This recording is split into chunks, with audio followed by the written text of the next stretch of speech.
Hey, what's going on, guys? Kalamazi here, and today's video is going to be talking about the raid. What's it called? I forgot what it's called. I actually did forget what it's called. The raid in War Within, Nerub-ar Palace and Warlock rankings and things over the last week or so, because Lock got buffed about a week and a half ago, and things have changed a good bit. We've jumped substantially in the overall ranks in the raid due to a handful of things. Demo seeing a good bit of play, Destro seeing a decent bit of play as well. Ath is sort of there, but Wither, Hellcaller, better and better. So today's video, I want to review it briefly, break it down, why it's that way, what's going on with it, what's good in prog, and just go from there.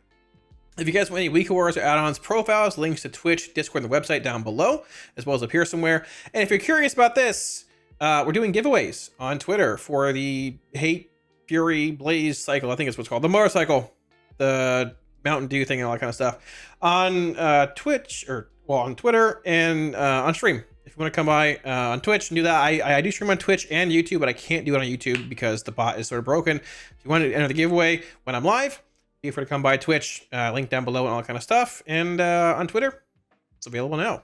Alrighty, so jumping into the log review, this is going to be patch 11.0.5, week 2+. This is the week when Shaman was busted, I think it was like destroying everything. I don't remember exactly, maybe. This is a Warlock sort. I'm pretty sure Shaman was like destroying everything this week.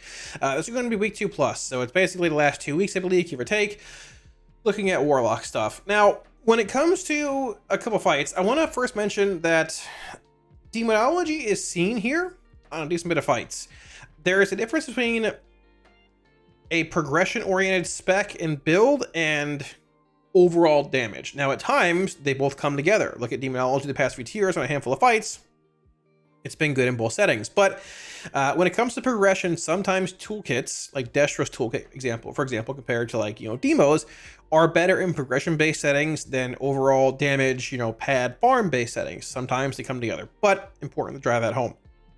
Now, when it comes to the raid so far, this is the Mythic Sword, once again, week 2+. On Old Grax, we're seeing a lot of demonology play here. Now, if you look at how things were in 11.0 before the buffs and things came in, there was some demonology play here, right? But it was a decent bit more Destro, a little bit of Ath mixed in here. And just to clarify, once again, this is 11.0, and this is basically the last 2 weeks. Now, might be wondering, why is that? Demonology and Destro are buffed. Demonology's gotten a handful of buffs over the past few weeks, probably months, give or take. Destro's gotten some as well.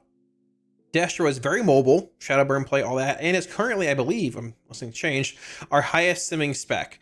Demonology is not too far behind. Now, when it comes to Demonology, once again, it has that strong single target but stat cleave profile. Dogs, Demonic Strength, Implosion, Handy Ghoul, Cleave, all that good stat cleave. Not good at council-based fights like Silken Court, when you're hitting 2 targets, but like this, Olgrax is a stat cleave fight, right? Which is pretty solid.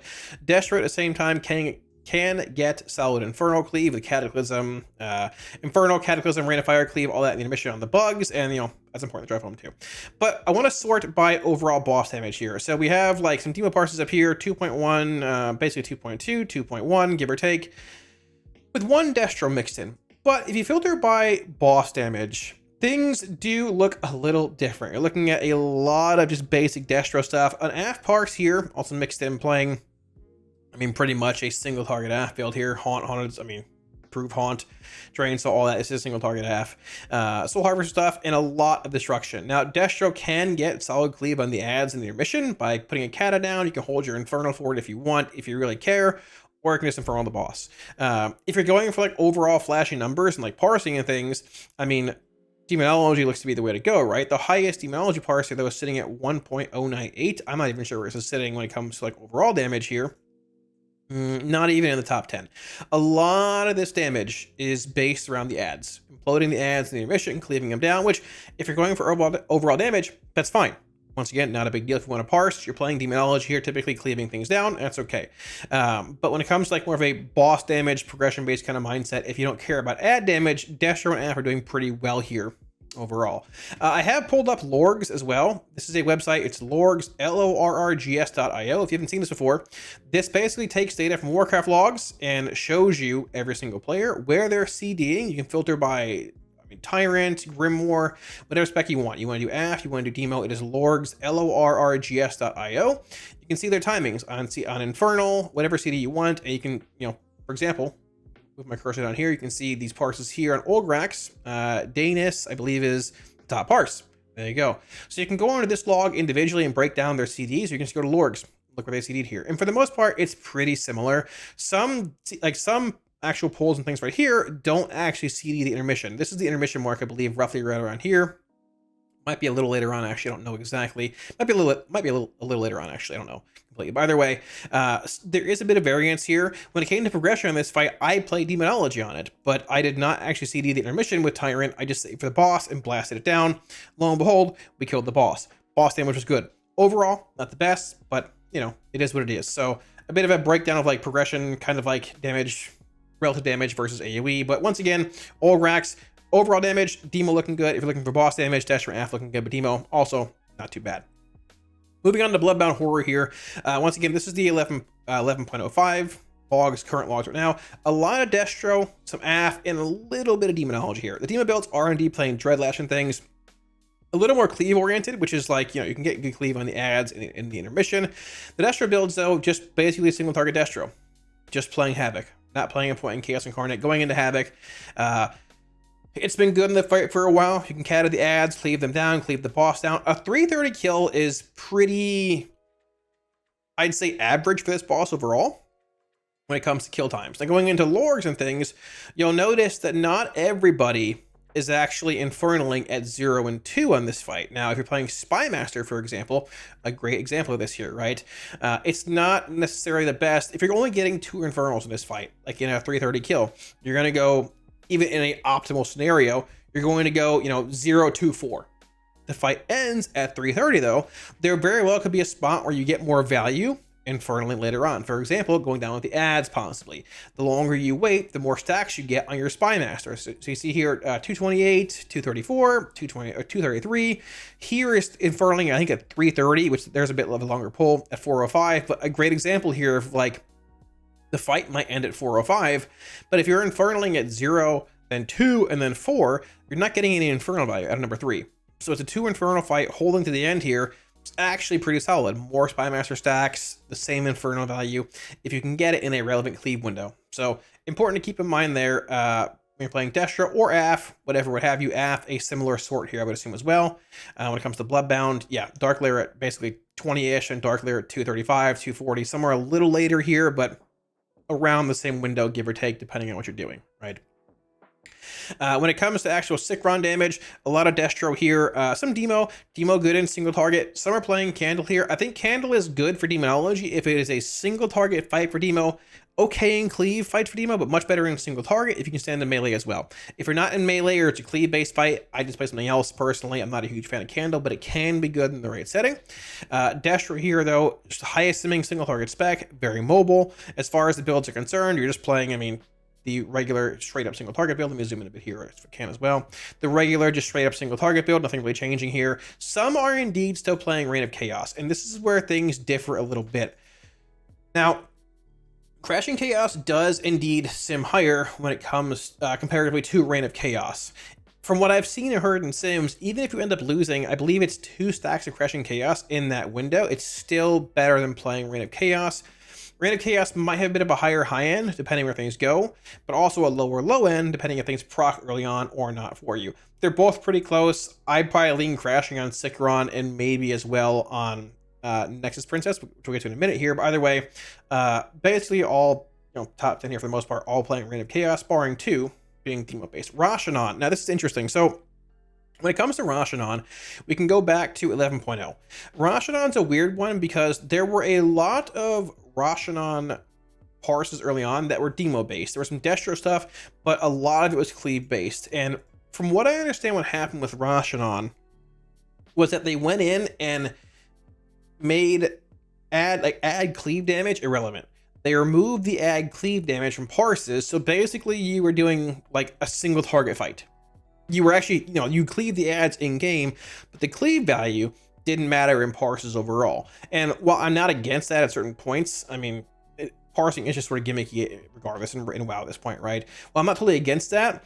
There are many fights like Rashanon like Brood Twister, for example. I mean, you've got Brood Twister, you've got Rashanon, you've got, Olgrax, you even have ads on Bloodbound Horror, right? You have these ads spawning in waves on certain fights, and Shrek, right, in phase 2, where if you're going to eliminate ag cleave on one fight, you have to eliminate it, I think, on mostly all those fights, and it's sort of a slippery slope, right? So that was removed. I believe it was reverted to, once again, have like ag cleave in sim or in logs, right?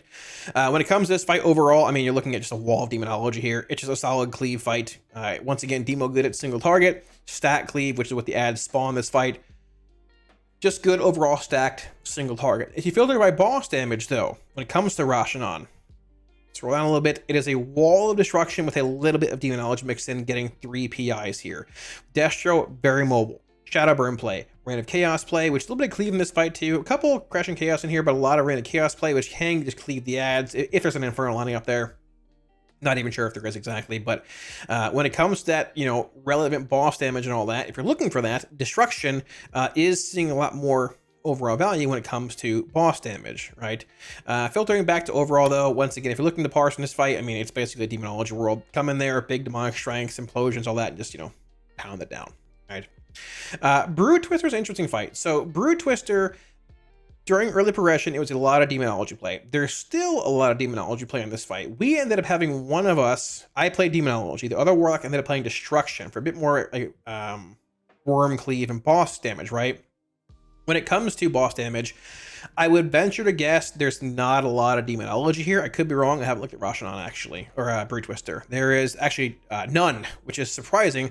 I thought you'd see more Destro here, not a lot of Av. The top parse is indeed getting 4 PIs, and it's relatively close to the Destro parses here, but when it comes to boss damage on Brood Twister, it really depends on what you want, what your guild needs. If you need more of that stat cleave damage, yeah, demonology can be pretty good. You have it, once again, good stat cleave profile, single target damage with cleave, demonic strength, implosion, dog, all that.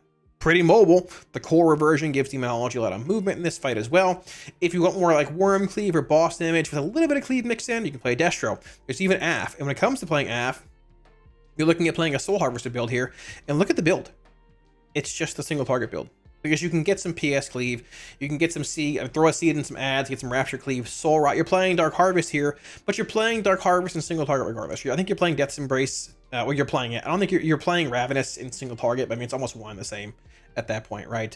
But it's pretty much the single target build. But when it comes to overall damage on Brood Twister, if you're looking to do just overall big damage to the boss and parse when it comes to, just raw damage, you're going to be looking at playing demonology in this fight. There's a couple Destro parses here too, which aren't bad. You're looking at Brood Twister. There's one up here which is not bad. It's playing Inferno, Diabolus, big cleave. I'm surprised to even see Inferno here, honestly, but hey, there's that. I wouldn't be surprised to see maybe a little bit of Hellcaller play come in at some point here as Destro as well. We'll see where that goes long term, but Wither in this fight, if you can get like good relevant value out of like ag cleave on it, could be pretty solid. But as far as like the best, I'd probably say universal spec in this fight, probably just demonology. But if you're way overkilling the ads, it's probably okay to play Destro as well, whatever you want.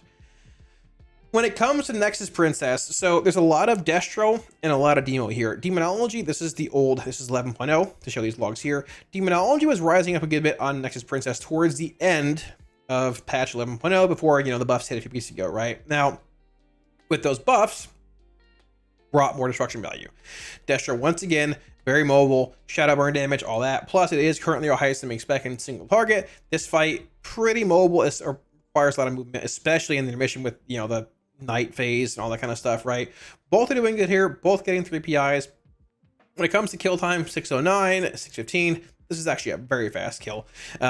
Both not great for Destro when it comes to like raw overall damage. If you go to actual sort here by Nexus Princess and look at Infernal CDs here, so you're looking at basically, right here, this is a pre-Infernal, it looks like for some reason. I believe this is a pre-Infernal, then 205 and 511. This is holding Spymaster for 2 and then 5. Once again, this parse right here being the number 1 parse in this fight, right here, in a 609 kill. Sorry, it's not that one. It's this one here, number 2. Sorry, a 615 kill. Almost one and the same at that point, right? So I guess you, for the most part, assume ahead of time, I'm probably not getting a 4th Infernal here. You can pre-infernal if you want.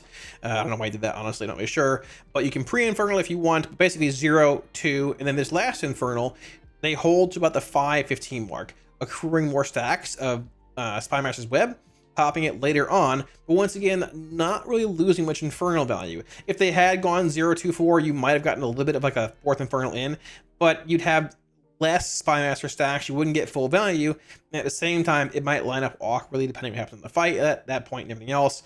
So like that 0, 2, 5 sequencing actually worked out pretty well. If you look further down here, other parsers doing it also. Some here 0, 2, 5, 0, 2, 4, and then the fight ends at 6, popping a Spymaster at the end, just saying, hey, give me some value. So it varies a little bit, but you can see the longer this goes, kill times are becoming a bit more and more influential when it comes to like what spec you're playing in these fights and how you CD. When looking at demonology in this fight for Nexus Princess, you're looking at, you know, basically 0, 15, 123, 230, 330, 430, and some of these fast logs here aren't even getting that last Tyrant in at 532. This is a pretty fast kill, to be fair. But for the most part, demonology is casting on cooldown, but the shorter and shorter they get, it might end up changing things a little bit when it comes to like Spymaster usage. Maybe it pushes back a little bit to get like a bit more stacks on it in your final Tyrant. So the faster and faster these kills get, the more and more CD timings and trying to pre-plan at least like as much as you can ahead of time. Now looking at Silken Court and Shrek here, Silken Court has changed a good bit post 11.05. If you look at, this is it right here, this is going to be 11.0. A lot of AF here, but it's all Soul Harvester play. We killed this pre 11.0 or 11.05 as well. We all played Soul Harvester AF on it, right? Hellcaller though, with the Wither buffs that have come in, has taken over in this fight a pretty good bit. 1 and 2. AF, Destro, all Hellcaller. A Soul Harvester mixed in here, Hellcaller, Soul Harvester, Hellcaller. Most getting externals here. The highest non-external parse in this fight is actually a Hellcaller parse, right here. Playing Sackbrood, playing Spymaster's Web. The build, I mean, honestly, like, Wither is very strong. It got, I think, if I think back correctly, I think it was a mix of Hellcaller getting nerfed a bit, and then like Soul Harvester and Diabolus getting buffed a bit towards the end of beta, but we played Hellcaller on Silken Court Prague raid testing during beta, and it was very, very strong. Being able to play Hellcaller, giving you permanent Wither when you factor in, you know, a Haven Ritual, just more and more Wither amps, Sacrilash, dot amps here and there, on Contagion, on Malediction. I've seen some playing Cold Leak in certain spots. Gives you just a really, really strong dot-based damage profile. To a similar extent, when I played this fight as Soul Harvester, on our kill actually, I was really frustrated with it because people didn't soak orbs. I had to run around the room and soak orbs when someone was standing next to an orb, wouldn't soak it. I moved, my CDs got pushed back, and it felt terrible. I think it was like the 3-minute mark. For the rest of the fight, I had late CDs. Damage was not great. We killed the fight with my Soul Rot on cooldown. I had the Dark Lair without Soul Rot, right? I think you can make the argument that it's not as punishing playing Hellcaller in this fight in the sense. If you miss Beetle Cleave and things with your Soul Rot, it's still punishing a bit, but you have that 1-minute Malevolence button you can hit. Will it bring more damage if you pop it on the Scarab and things? Yeah, sure, 100%. But I don't think it's as punishing if you fall behind on cooldowns, so on and so forth, and just the raw damage and just value of what Wither does on this fight, pulling up the actual just breakdown here in general, I'm sure it's going to be incredibly impactful. Number 1, Wither. 30%, albeit 6% Blackened Soul, but still 25% from a dot you put up on pole on 2 targets, AFK. Don't refresh it again, it's permanent. Hellcaller becoming very, very strong in this fight for both AF and Destro swings in play here too. The one thing about Destro in this fight, if you sort by all Destro locks here, that has me a little curious is there's a lot of mayhem play on this fight as Destro, which I don't hate. It's 100%. Obviously, it's doing pretty well, basically 100%. There is, from what I've heard from THG and others, there's a point where the boss can jump away, and like at times there's range enough where Mayhem can't even proc. But at the same time, playing Havoc in this fight sounds like an absolute nightmare. With ads jumping around, so on and so forth, you can just high roll Mayhem stacks, or I guess Mayhem procs back to back, being able to chain them for a while. One person play rolling, unfortunate, but a lot of Mayhem play here. You come in here basically saying, hey, I'm going to single target this boss down. I'm just going to play Hellcaller Destro. I'm going to single target the boss down within reason. Obviously, you're casting katas, try that again, on beetles and things, but I'm going to come in here, single target the boss down, throw some katas, throw some rains once in a while, pop my Malevolence, and hope Mayhem procs. And honestly, that sounds like a place that I want to play. on a fight like that. So both Destro and Af doing very well here. I think they're both fine. Whatever you're more comfortable with, I just play that. But they're both pretty good. Now, when it comes to Ansharek here, unless something happened over the last couple days, nobody has killed Ansharek besides outside Destro. Everyone's played Destro. I tried a couple pulls in this fight as Demonology. Like, for the first hour of day one, it felt miserable. I wouldn't be surprised to see Demo played in this fight. The longer we go on, maybe with some hair, maybe the more into farm we get with more Severed Strands buffs and all that. But this is it's a solid Destro fight. A lot of movement in phase one. The dog core versions help Demonology there, but Shadowburn very strong here in phase one on this fight. A lot of Havoc cleave in phase two, Acolyte cleave in phase two, as well as phase three in this fight. And this fight is also dying faster and faster, right? I mean, looking at the top builds here for the most part, it's changed a bit. There's a bit of Crush and Chaos play in this fight, and a bit of Reign of Chaos play in this fight. I've gone back and forth on both. I've landed on a Crush and Chaos build for our progression. It might change a bit, but this fight is dying faster and faster every single week. This fight died, to Visions. I was looking at this log a few days ago in 8:35. Keep in mind, this was last week, which, to be fair, we get... it was actually this week, I'm sorry. But this is before the next Severed Strands buff comes in, which is going to be this coming Tuesday, right? So that's another 2.5% raw damage coming in. This fight died in 8:35. 8:35 is incredibly fast. To put into perspective for you, when it comes to the Race to World First, there were 3 Acolyte sets in phase 3. There were 3 Acolytes, 4 Acolytes, and then 5 Acolytes in that third set. Phase 3 begins right about here in the replay. Here's the boss's health, for example. Just to fast forward a bit here, the first Acolyte set begins right about here at the 6-minute mark, give or take 6:10. There's 3 ascending right here, 1, 2, and 3. Second Acolyte set is right about here, with like midpoint on Bloodlust. There's 4 coming down here. The fight dies when the 5th set begins to spawn. It spawns around 8:30. The boss is at 1%.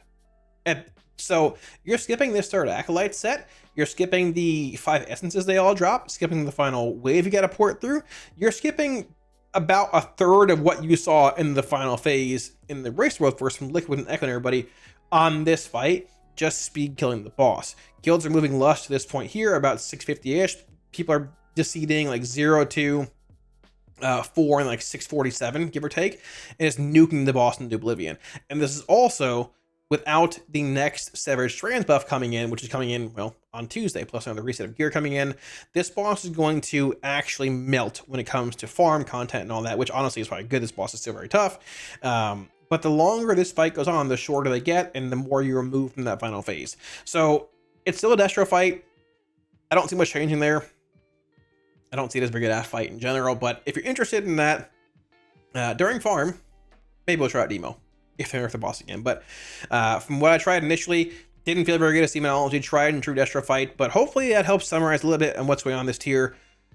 When it comes to like Olgrax and other fights, overall damage versus relevant damage versus boss damage. But in the end, honestly, all 3 specs in the raid are solid. We're not like, breaking records here left and right. We are ranked relatively high in statistics overall, which is something. But I mean, Demo can put up some pretty high numbers when it comes to like these stack cleave fights, right? Destro at the same time, it is doing well on Silken Court. It's doing well in a handful of other fights too. If you filter by overall damage in the raid, it's not a wall of Warlocks, but I mean, there's a couple Warlocks on Olgrax. Going down a bit, there's a few on Silken Court. And Shrek, not a whole lot. I mean, unsurprisingly, Warrior is very strong in a handful of fights, but the damage profiles for Warlock fit this raid well. A lot of fights they do. And I think at this point, we finally got enough buffs where we're actually in a good enough spot where the profiles still fit well, but they can do damage now while also fitting well. So thanks for watching, guys. It wraps it up. Hopefully the video helped clarify a little bit on what's going on in the raid when it comes to all 3 specs and what you can expect probably heading in the next few weeks with re-clears, more Severed Strands buffs coming in, and just where Warlock is at currently in Nerub-ar Palace. If you guys want any week wars add-ons on the video, links to Twitch, Discord, and the website down below, as well as I believe up here somewhere. And I want to give a huge shout out to my patrons. We're all supporting Patreon all the time, every time. Thank you all so much for all of it. I greatly appreciate it. If you're looking at supporting a Patreon, should be a link up here. Also, well, as well as down below. Once again, if you missed it, start the video as well. These Mountain Dews, there's more over there you can't see. I'm giving away the Hate Fury Blaze cycle, I believe, on Twitch, as well as some things on Twitter. If you haven't seen those, check out Twitter. At the same time, come by the stream whenever we're doing that, and we'll be doing a handful of giveaways for the next few days. And as long as I have some codes left, I spent a lot of money on these, and I don't even drink soda, so they're getting donated somewhere.